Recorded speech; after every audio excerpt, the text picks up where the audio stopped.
ese mwe mu rukundo rwa Niyori na Nyambo ruri kugana he? Ese Nyambo we mubona atakunda Niyori cyane?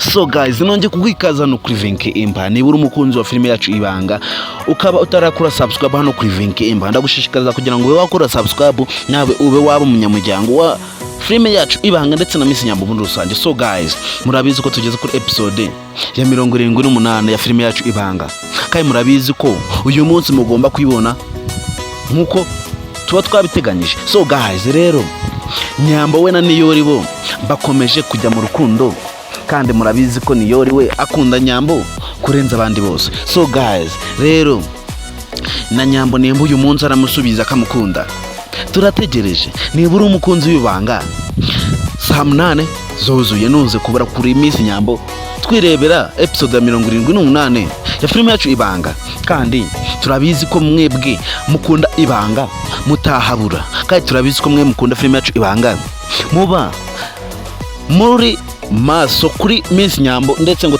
kugeza episode ya 78. So guys, murabizi ko twebwe hara mu mujyi kwa Kiramani ibintu bikomeje gufata indi ntera, ibintu bikomeje kuba agaterera nzamba. Ibya papa Kiramani na mama Kiramani byo bikomeje kuba ibindi. So guys, uyu munsi rero nuze kubura kuri Miss Nyambo kugira ngo nawe ube wareba ibiraza kuva kuri episode ya 78 ya filime yacu Ibanga. Kandi guys, rero niba aribwo bwa mbere nawe waba ugeze hano kuri Vinke Empire ukaba utarakora subscribe harasaho ngo ube nawe waba umunyamuryango wuzuye wa filime yacu Ibanga, ndetse ujye ubona na behind the scenes zose za filime yacu Ibanga utarenze waruha. Icyambere urakizi ni ugukora subscribe, ubundi ugasharinga kuri bagenzi bawe bake ufite kugira nabo babasha kuba bareba ubutumwa bwiza ba muri Miss Nyambo ndetse no muri filime yacu Ibanga. So guys, rero murabizi ko twe tutizinga mu magambo, murabizi ko ibikorwa byo byivugira. So guys, rero twebwe tuba turi hano ngo tubamenyesha ko episode iraboneka cyangwa se itaraboneka, cyangwa se tukabamenyesha ibiraza kuva muri episode ya 78. Ariko ntitwabikubwira utarareba episode ikurikira. Tugomba kukwicisha amatsiko kugira nawe ujye wabasha kwibonera ibiraza kuva muri episode ya 78 ya filime yacu Ibanga. So guys, rero murabizi ko Dete we akomeje kujya mu marira. Dete Niyori yaramukatiye. Ese nk'ubu ari wowe bakawukatira wakora iki? Ese ari nkawe ugakunda umuntu akakwanga wabigenza ute? So guys, ibitekerezo rero ni ibyawe. Uragira iyihe nama Dete ukuntu yitwara ndetse n'uburyo yifatamo kubera ko Niyori yamwanze?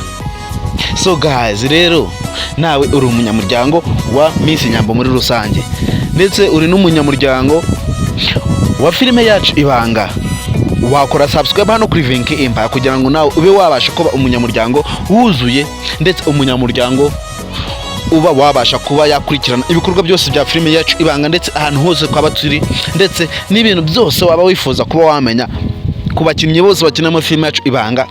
Nuko uba warakoze subscribe hano kuri Vinke Empire kugira ngo nawe ube wabasha kuba wabimenya. So guys, rero murabizi ko twebwe tuba turi gukorera imbere. So guys, rero nuze kubura mu kanya saa 8 tukugezaho episode ya 78 ya filime yacu Ibanga. Kandi ndagushimira wowe wakoze subscribe, nawe utarayikora wayikora vuba, ubundi tugakomeza tukagenda mu bikorwa byose tuba turi gukora.